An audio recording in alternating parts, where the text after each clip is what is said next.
네, 겸손으로 다시 시작하라. 겸손으로 다시 시작하라. 이런 제목으로 말씀을 나누도록 하겠습니다. 이스라엘 백성들은 여리고 전투에서 승리한 후에 아이성이라는 아주 조그만 성을 만나게 됩니다.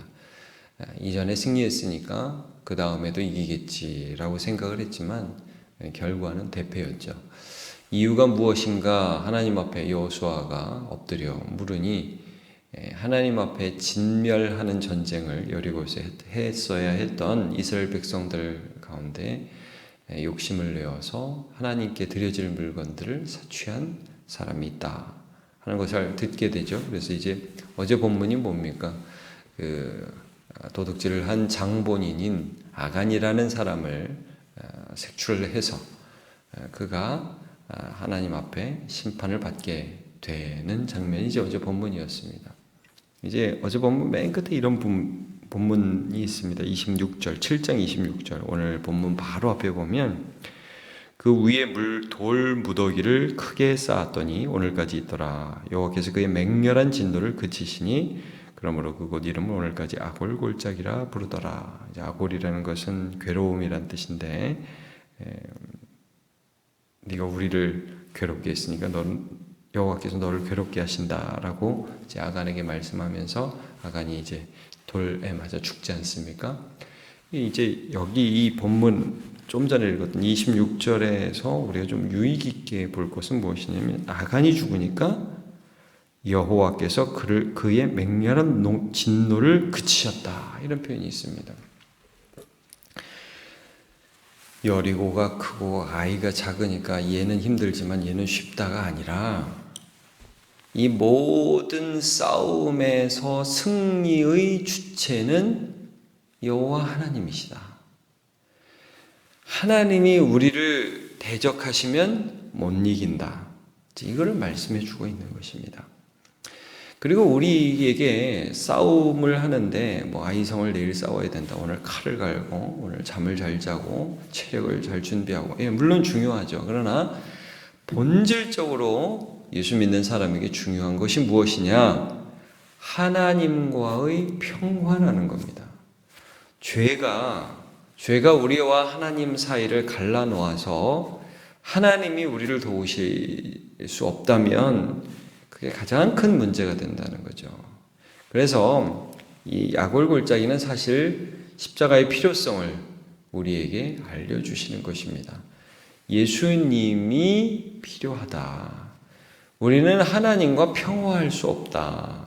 그러나 그리스도의 십자가로 우리의 모든 죄악이 하나님과 나를 막는 사이에 있는 이 죄악이 심판받아서 이제 하나님 앞에 내가 담대히 나아갈 수 있게 되었다. 이제 다시 시작할 수 있게 되었다. 이거죠. 그래서 오늘 본문은 아이성 전투인데 이전에 한번 실패를 했지만 하나님께서 하나님과의 관계가 회복된 아간이라는 죄가 제거된 그 상태에서 다시금 하나님의 은혜가 이스라엘에게 임하는 그런 장면이 나타나고 있습니다. 1절에 뭐라고 말씀합니까? 여호와께서 여호수아에게 이르시되 두려워하지 말라 놀라지 말라. 맨 처음 여호수아 1장에 주셨던 그 말씀을 다시 주십니다. 야, 내가 너와 함께 하잖아. 그러니까 가장 중요한 것은 하나님이 우리와 함께 하시는 것이다 말씀합니다. 그래서 군사를 다 거느리고 일어나 아이로 올라가라. 순종해라. 너는 가라. 내가 함께 하니까 갈 수 있다. 보라, 내가 아이 왕과 그의 백성과 그의 성읍과 그의 땅을 다 내 손에 넘겨주었으니 다 주었다. 동일한 말씀 1장에서 요단을 건너기 전에 여리고를 치기 전에 하나님이 하셨던 말씀을 다시금 여호수아와 이스라엘 백성에게 주시고 계십니다. 그래서 2절을 보시면 구체적인 어떤 그 방법과 원칙이 이렇게 나옵니다. 너는 여리고와 그 왕에게 행한 것 같이 아이와 그 왕에게 행하되. 자, 다 진멸을 하고 다 멸을 해라. 남겨두지 말아라. 그러나 오직 거기에서 탈취할 물건과 가축은 스스로 가져라. 처음에는 다 진멸을 해가지고 하나님께 바쳐라. 거기서 아무것도 너네 가지지 말고 여호와의 곳간에 드리라 말씀을 하셨죠. 여리고성 전투에서는. 근데 아이성 전투에서는 그렇게 탈취할 물건과 가축을 너네도 필요하니까 너네 가져라. 하나님이 좋은 하나님이심을 알려주십니다. 그러니까 안 돼, 못 가져. 이건 다 내 거야. 이러는 분이 아니라 처음에 여리고성 전투에서 그렇게 하신 이유는 이 전쟁이 하나님께 대한 하나님의 죄에 대한 심판의 전쟁임을 알려주시고 하나님이 이 모든 주인이심을 알려주시고 너희가 하나님께 순종해야 될 것과 이 재물보다 하나님을 더 사랑해야 할 것을 첫 전투에서 알려주셨다면 또 그 다음에는 너희가 이런 것들이 먹어야 사는 존재임을 있어야 있는 필요한 것이 있는 존재임을 수고에 대해서 하나님이 은혜 주시는 것을 알려주시는 본문이죠. 자, 그래서 하는데 이제 물건과 가축은 스스로 가지라. 그러면서 전체적인 전투의 전략이 여리고와 달라요. 여리고는 이제 하루에 한 번씩 이렇게 성을 돌고 마지막 날 7번 돌고 나팔 불 때 외쳐라 이런 전략이었는데 이번에는 너는 아이성 뒤에 복병을 둘지니라 합니다. 복병. 그러니까 매복을 해가지고 이 다음에 쭉 전략과 전투하는 방법을 보면 아이성 한쪽에는 복병이 한 5천, 어디는 앞에는 3만이라고 뒤에는 5천이라고 그러는데 하여튼 3만이 가서 5천이 나중에 남았는지 어떻게 된 건지는 뭐 자세히 정확하게는 알 수 없습니다. 하여튼 5천 혹은 3만의 복병이 있었고 나머지 대군이 가서 아이와 싸우는 척 하다가 이제 후퇴합니다. 이제 아이성 왕과 백성들이 자기가 처음에 이겼으니까 또 이길 줄 알고 저놈들 잡아라 전력을 다해서 이스라엘 백성들을 추격합니다. 그래서 오늘 본문의 맨 마지막을 보시면 이들의 모습이 이렇게 나타나 있습니다. 17절 아이와 베델에 이스라엘을 따라가지 아니한 자가 하나도 없으며 자, 이기자 기회다 이번에 완전히 끝내버리자. 근데 그 다음 본문을 보세요. 성문을 열어놓고 이스라엘을 추격하였더라. 죄다 나가고 문도 열어놓고 나간 거예요. 이게 뭘 알려줍니까? 교만이죠, 교만. 이번에는 그냥 우리가 이기는 거야. 뒤는 생각도 안 해요. 교만하면 사람이 앞뒤를 안 가리잖아요. 근데 이 모습이 사실은 이스라엘의 모습이었습니다. 여리고에서 한번 이기니까, 한번 되니까 다음에도 되겠지. 이러고서 그냥 손쉽게 생각하고 갔다가 그냥 대패하지 않습니까? 이스라엘 백성들에게 하나님이 이기게 하시는데 처음과 두 번째 방법이 달라요. 여리고와 아이성 전투의 방법이 다릅니다.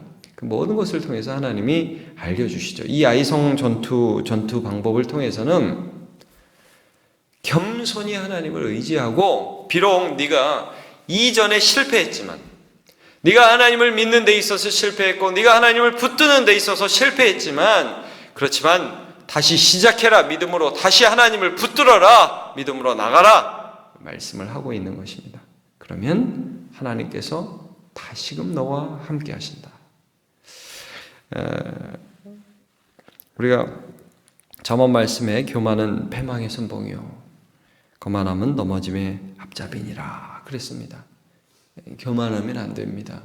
그러나 이 십자가를 한다. 예수님이 우리를 위하여 대신 죄의 문제를 해결하셨다는 것이 우리에게 주는 효과가 무엇입니까? 우리를 겸손하게 하는 거죠.